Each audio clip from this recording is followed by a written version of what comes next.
حتى أهل البدع والأهواء، أهل البدع العقائدية وأهل البدع السياسية. أنا أقول بيننا وبينكم السلف، بيننا وبينكم الكتب، كان فيقول البدع بيننا وبينكم. Bismillahirrahmanirrahim. Qala Syekh Abdul Aziz Al-Rasyid rahimahullahu ta'ala, qauluhu asafuna, membuat kami sangat marah, aghdabuna, membuat kami marah.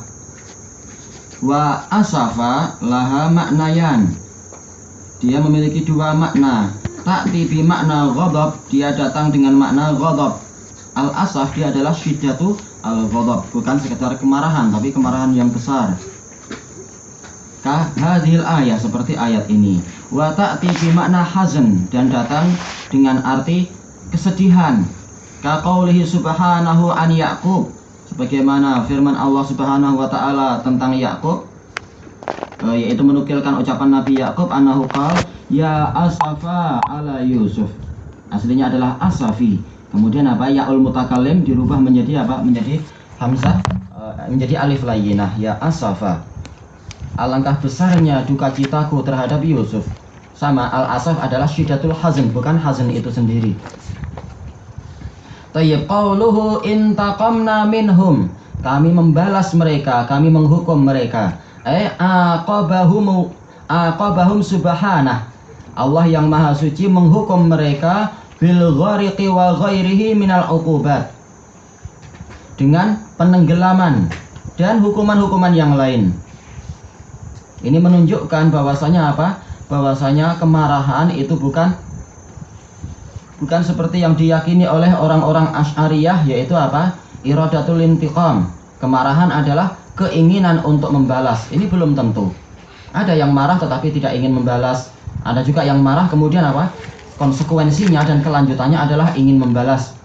Tetapi kemarahan dengan keinginan untuk membalas itu adalah perkara yang tidak sama. Tetapi dia adalah kelanjutan dari kemarahan dan tidak selalu ada. Adapun orang Mu'tazilah mengatakan bahwasanya al-asaf, yaitu al-ghadab, adalah apa? Adalah intiqam. Kemarahan adalah pembalasan. Ini lebih jauh lagi. Kemarahan tidak selalu maknanya tidak selalu dilanjutkan dengan pembalasan, apalagi sampai dikatakan kemarahan adalah pembalasan itu sendiri. Makanya kalau orang Arab mengatakan ghadiba alaih, orang ini marah kepada orang itu, tidak selalu maknanya adalah oh dia sedang membalas, belum tentu. Hanya saja ini adalah sebagai reaksi dari perkara yang mendatangkan kemarahan itu sendiri. Belum tentu dilanjutkan dengan pembalasan yang zahir ataupun pembalasan yang tidak zahir. Itu baru apa? Baru sekedar kemarahan. Ini semua adalah untuk membantah orang yang mengatakan bahwasanya Allah tidak punya sifat marah, tetapi apa? Memiliki konsekuensinya, yaitu pembalasan atau keinginan untuk membalas. Maka ayat ini untuk membantah mereka. Allah membedakan antara apa? Al-asaf dengan al-intiqam. Hanya saja intiqam ini kelanjutan dari al-asaf, kelanjutan dari kemarahan, bukan kemarahan itu sendiri. Makanya Allah Ta'ala membedakan dengan lafaz falamma, karena falamma sebagaimana dijelaskan oleh Ibnu Asyur, Al-Qadhi Ibnu Asyur rahimahullahu ta'ala di dalam tanwir beliau, ini adalah menunjukkan apa? Intiqalul waqt, perpindahan waktu. Jadi kemarahan itu ada dulu, baru setelah itu apa? Muncul adanya pembalasan kalau Allah menghendaki. Tayyib, qal wal intiqam huwa an yablugha fil uqubati haddaha.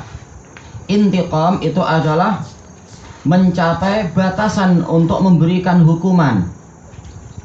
Wa min asma'ihi subhanah al-muntaqim, dan termasuk nama Allah Subhanahu adalah al-muntaqim, kama jaa fi hadis Abi Hurairah, sebagaimana yang datang dalam hadis Abi Hurairah radhiyallahu anhu alladzi rawahu Tirmidzi, yang diriwayatkan oleh Tirmidzi fi jami'ih, di dalam jami'nya, fi adadil asma'i was sifat, di dalam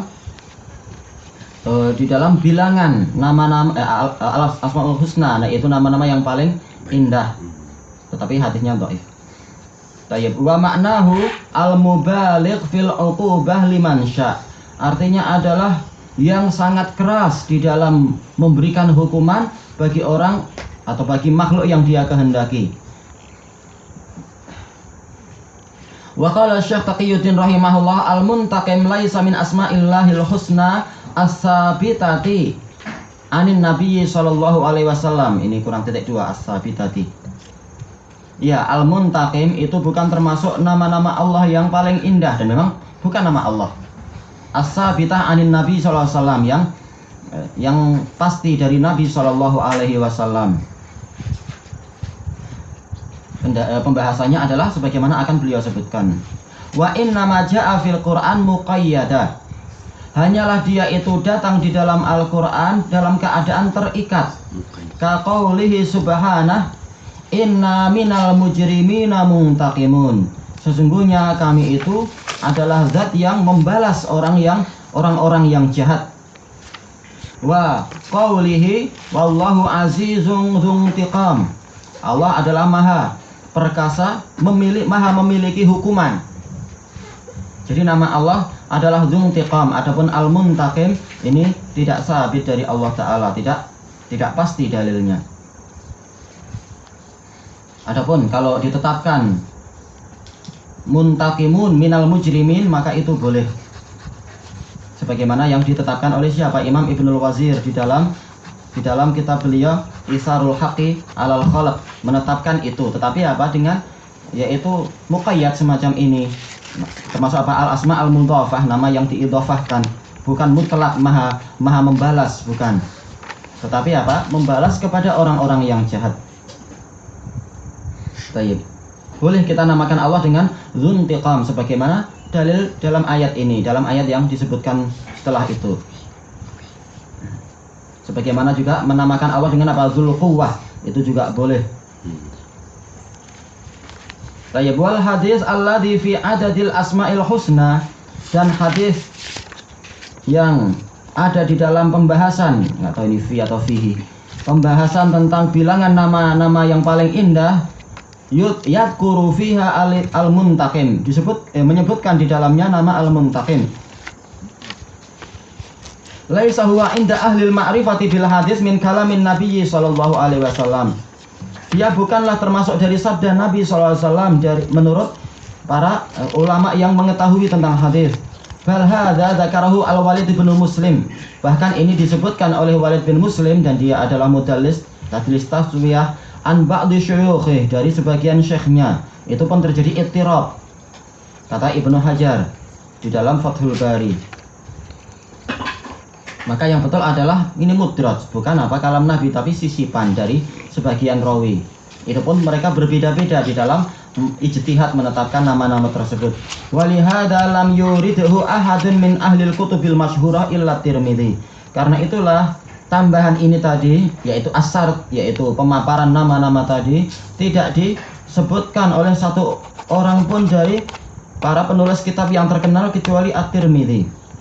Selesai dari kalam Syekhul Islam Ibnu Taimiyah dalam Majmu'ul Fatawa yang ke-8 muka surat ke-96. Tayyib ilahuna wallahu ta'ala a'lam.